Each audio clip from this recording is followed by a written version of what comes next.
Papa was, and I don't know, I just want to. Everything he couldn't be, too. Yeah, exactly, everything he couldn't be, because it's like, he was like me, you know, he was raised up with not really that much, and he actually grew up like living in a tent a lot of his life, and Wow. yeah, I know, and he had like 10 brothers Texas? no, yeah, in Texas, in Arkansas.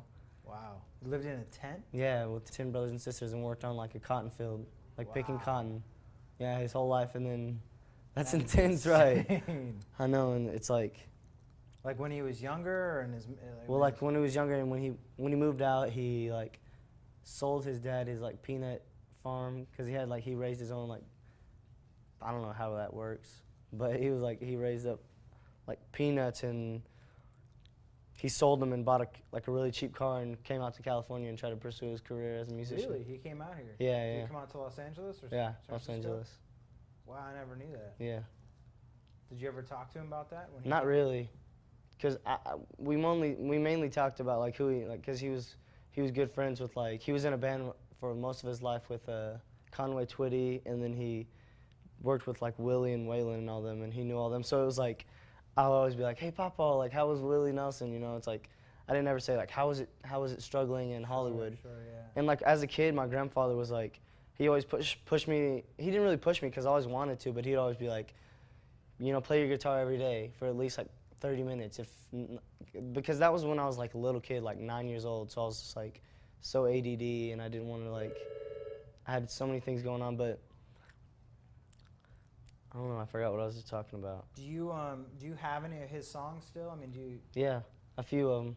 Is there any way you could ever adapt one of his songs and sing it, or? Dude, I so would do that. I sing some of his songs every once in a while, but I mean, even they're though so old school country. Yeah, I love old school country though. It's just No, but I mean, and take it and put your spin on it, whether it's Oh, yeah. adding lyrics to it or just musically. Or yeah, dude, that sounds like a good idea. I've thought about it. It's just like, I don't want to dabble with, like, messing it up. Yeah, but you know, it's but like, to me, it's showing respect. yeah, that's true. You know, it's like, I'll definitely probably especially I'll do if that. stuff's been unreleased or whatever. One of my cousins did that, because like a lot of my family are musicians also. Like I have like probably 10 cousins that play guitar and sing, or not sing, but play guitar and play instruments and stuff. So, And so you have 6 brothers. Some are half brothers. Yeah, some yeah, are yeah. little brother. And are you guys all really close? Do y'all live in, like, what was it like in Texas before all this started? well, my dad lives like 2 hours away in a town called Kemp, and it's like in East Texas. It's so country. It's like you go there, like the nearest store, it takes like 15 minutes to get to like the closest store. So I lived with my dad from freshman year. I lived with him 6th grade year and freshman year, just because I guess I just missed him, and I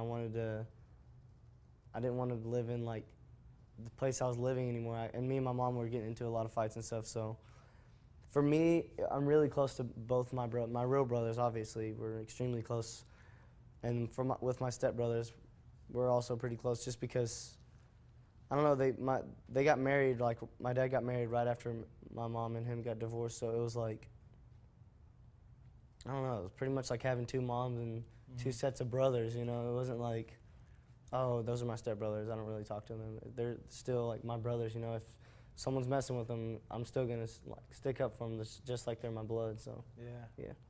That's cool. Yeah. So what are you working on now? You have new songs you're working on? Yeah, I got this one song called "Never Waking Up" right now that I've been working on, and it's. How's it go?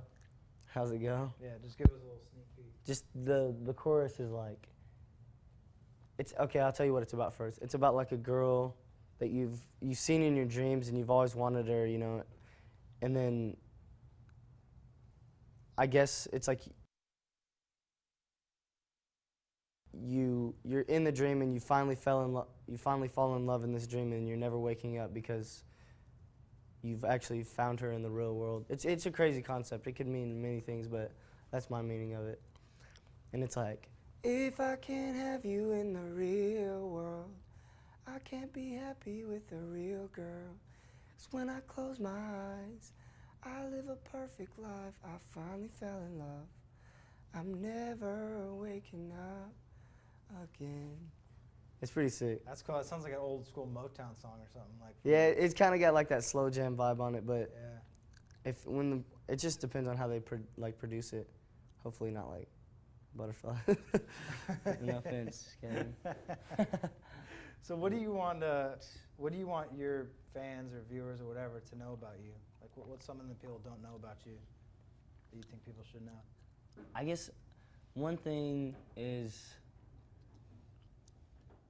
oh man, I don't know. I feel like they know so much because live stream.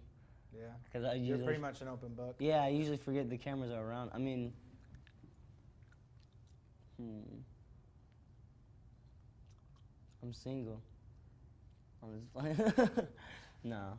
Ben and I already had a big talk earlier on the live streams, and we were asking girls to start coming to the house. To hang out. Girls who are comfortable being on camera. He's like, it's hard trying to get girls to the house because like. That's true. And I said, well, we need to find you some girls who are a little bit more voyeuristic and just want to be on camera and love it. So we'll work on that for you. Yeah, but those girls are always crazy, man. Nah, we'll find. You'll find some good girls. It is tough to find a good girl out here, though. Yeah, definitely.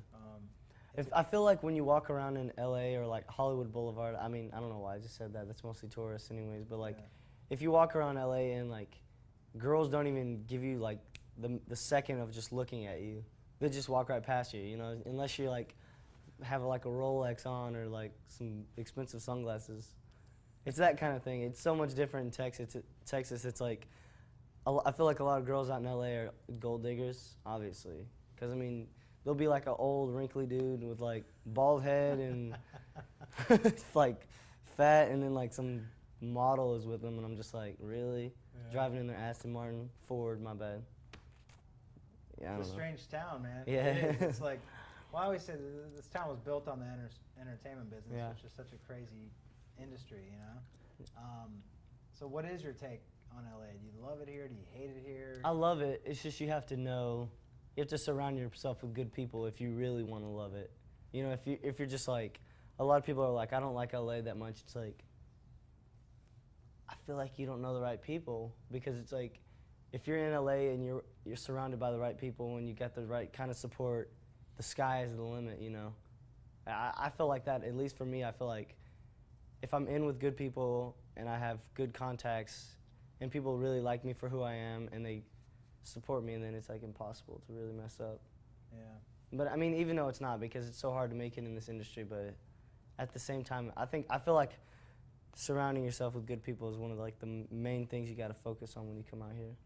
It's true. And that's been really easy for me because I've been thrown in 19 Entertainment is all good people, you know. It's hard. It's Simon Fuller. It's like American Idol. People like treat you with such respect on that show, and then when I come off, it's like I'm on this show and everyone's all for me, and not really too many people are against me, so it really feels good. Yeah, no, I think people underestimate how important it is to have a good group of people when you come to LA, because most people don't get the benefit of what you guys have, which is to have a support system. Usually you come out here, you're here for years, you're trying to make a good group of friends, you realize these people are shady, these people are drug addicts, exactly, whatever. yeah. So you guys do